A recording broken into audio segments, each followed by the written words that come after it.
Hi, I'm Erin Skipper. I'm the founder of Your Cosmic AF, yourcosmicaf.com, an online collective and boutique for clothing, different designs that I've done. Like this, actually behind me is a wall decal of a photo that I edited of different instruments to measure the planets, the solar system, the influence of the stars and the planets on us on Earth. And I have a few different tapestries and stuff. The wall decal and tapestries you can get at Zazzle. All the other clothing and products I have on my website. But I wanted to share today a product that I'm launching. It's called Boundaries. No, sometimes you just gotta say no, exclamation point. If you want some more exclamation points, I can do a custom order. I can put 10, 20 exclamation points on there if you need it. No, no, no. It can be really hard for people to say no to all kinds of things, to plans with friends, to, foods that you shouldn't eat, to, your phone. I mean, there's more extreme cases of addictions where you're having an issue of, abstaining from those activities or substances, or it can just be simple things like, overworking or being too generous or people pleasing. And this is a big thing that I'm working on, and have recognized in myself that I often want to keep the peace, and so I maybe don't say something that sort of to contradict or that might be in conflict with what the other person, or calling them out on some BS that they're saying. So I just shut up, just clam up, and this is something that can really be detrimental, and we like literally swallow our words, and can cause a lot of problems in the throat and heart area. Just the emotional heart and the throat chakra and the heart chakra can be really sort of clogged up by that activity of wanting to create peace, but in turn actually hurting yourself because somebody may really be doing something that you don't agree with, and you just don't either. You don't even want to go down that route of negativity, or you don't want to stand up for yourself. And it's funny because I was going to say I've always been like a really quiet, sensitive person, and that is true. But also I think early on, my parents recognized this trait in me and signed me up for basketball, and were in the hopes of that it would make me more aggressive. And I think in some ways it worked really well, maybe too well. But it's not like I'm just this passive wallflower all the time. But so much in my life, there have been times when I have, like I said, not stood up for myself, or done things that I really didn't want to do. I've shared other videos in my YouTube channel, which I can link to below, because I've shared videos about, why I didn't report my rape, or the first time I did heroin, and the guy that I was dating, really convinced me to do it and had to talk me into it. And, that's one thing that,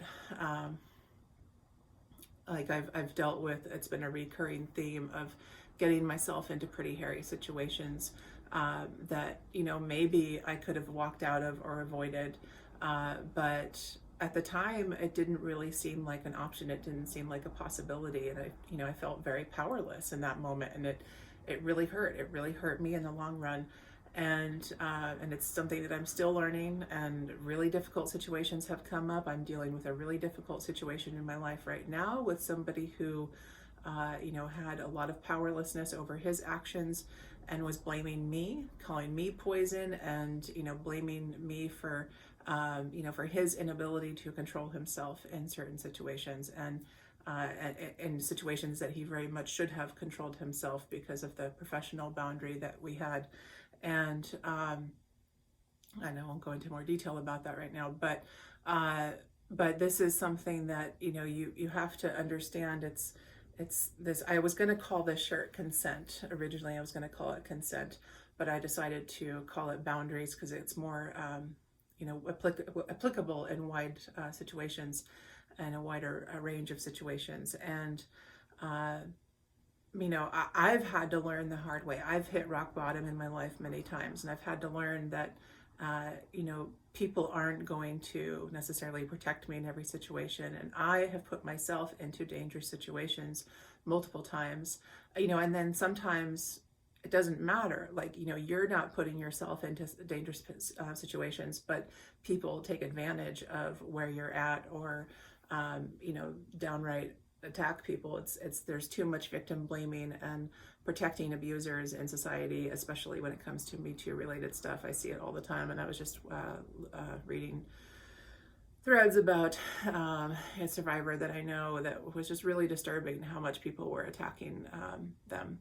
Anyway, so when I started my recovery for behavioral patterns around sex, love, intimacy, and relationships, and a lot of codependency and being with people who didn't care about me, didn't respect me, and finding that care and respect for myself, and really deep self-love, and changing my patterns.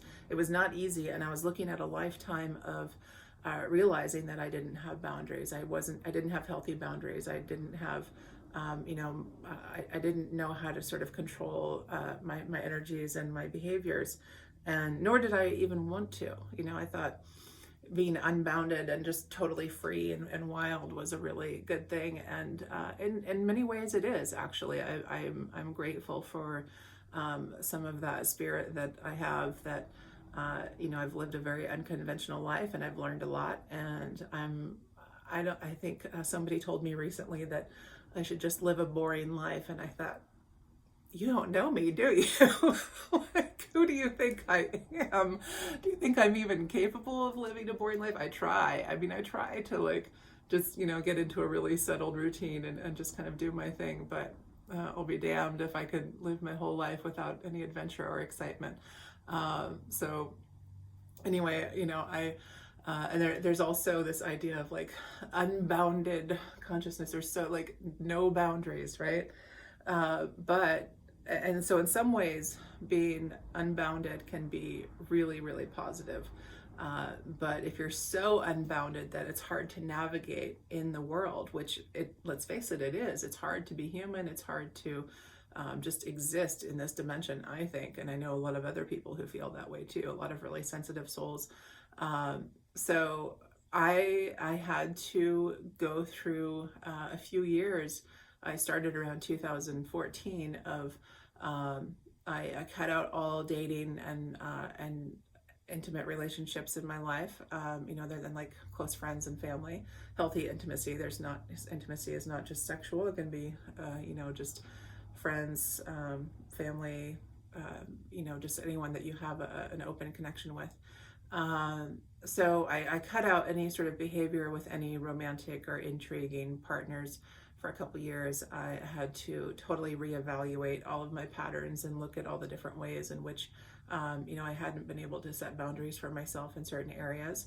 And then when I did start dating again, I started to have a very different approach that was very difficult, but also really served a beautiful purpose, in that it allowed me to create friendships that are not based on a false notion of somebody's sexual compatibility being anything remotely connected or related to love or intimacy. So there's been a lot of improvements, and I've had huge made huge strides in that area in my life, and I know so many people who have. It took me a long time to get there.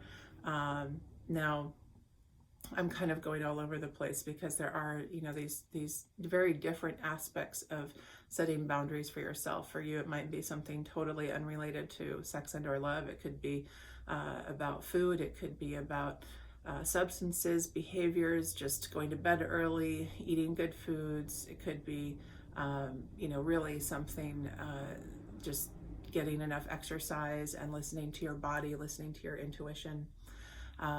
I want to try and keep this video under 10 minutes. Anyway, you could accompany this boundary shirt with a power blazer like I am, to really emphasize that. No, get your power suit on.